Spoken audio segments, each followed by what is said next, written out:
What would you say was the most challenging moment for you in Gaza? When we crossed into Gaza, my brain totally like shut down and only thought about two things. Number one was to bring back the hostages, and number two was to eliminate Hamas. I stopped thinking about everything, my family, my friends, and it was like this happened automatically. And as we moved forward, my unit was the first reserve duty unit to enter from the north of Gaza. We would take over houses, fight terrorism, and do what you see in movies and in video games, and it really was like that.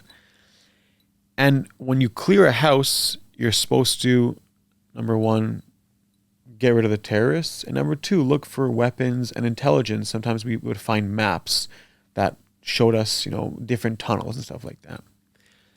But when you start clearing the room of a little girl, and you can clearly see that it belongs to a little girl because it's pink walls and there's a butterfly and you see a little backpack with little books, as a human being, you feel a bit uncomfortable.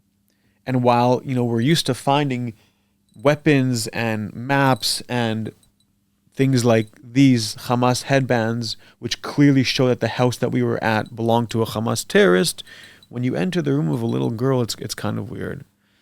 And I start opening the drawers. Again, I see clothing of a little girl and I'm getting super uncomfortable. And I'm like questioning myself, like, what am I doing here? Is this what I stand for? And I keep on looking and I move the drawer. Sorry, I keep on moving. I move the dresser. And behind the dresser, I see pictures of Hamas terrorists with hearts on them. Like, I don't know about you, but when I was a kid, I had posters of like celebrities, musicians, and all of a sudden this 7-8-year-old girl is looking up to terrorists. And I was like, how deeply rooted is the hatred towards the Jewish people? And these terrorists, they're famous. They're sitting in an Israeli prison for conducting terror attacks and murdering Jews. And it's like this 7-year-old has no chance of becoming a peaceful person. And that's the moment when I was like, okay, no one here in Gaza wants peace. Wow. The children, the people, the only humanity that I saw in Gaza was from the animals.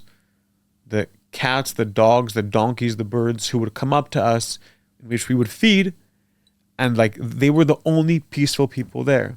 And that changed my entire perspective.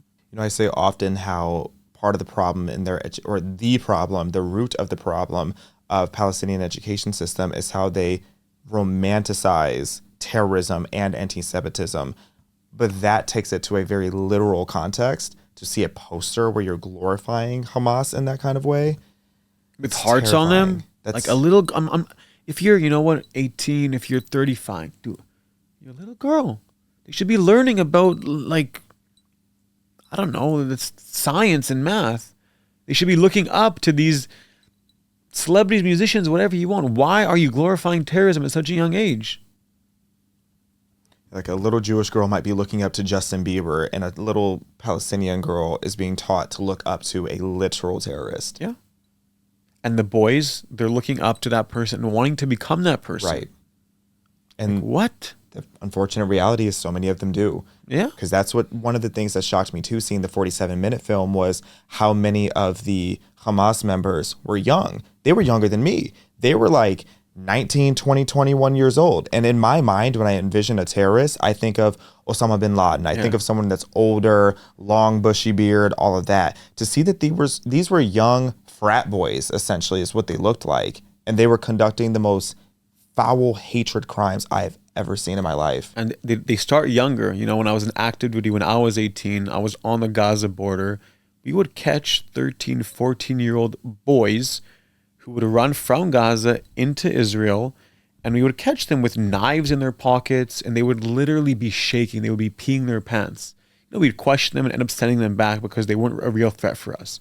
But Hamas was sending them to test us. Look at our reaction time. Look at what we're doing to them. Look at how we treat them. And they start early, and it's like, let's become a martyr. Let's kill Jews. You have videos of younger kids, 5, 6, 7, 8 years old, saying our goal is to kill the Zionists. How are you supposed to have peace with those people?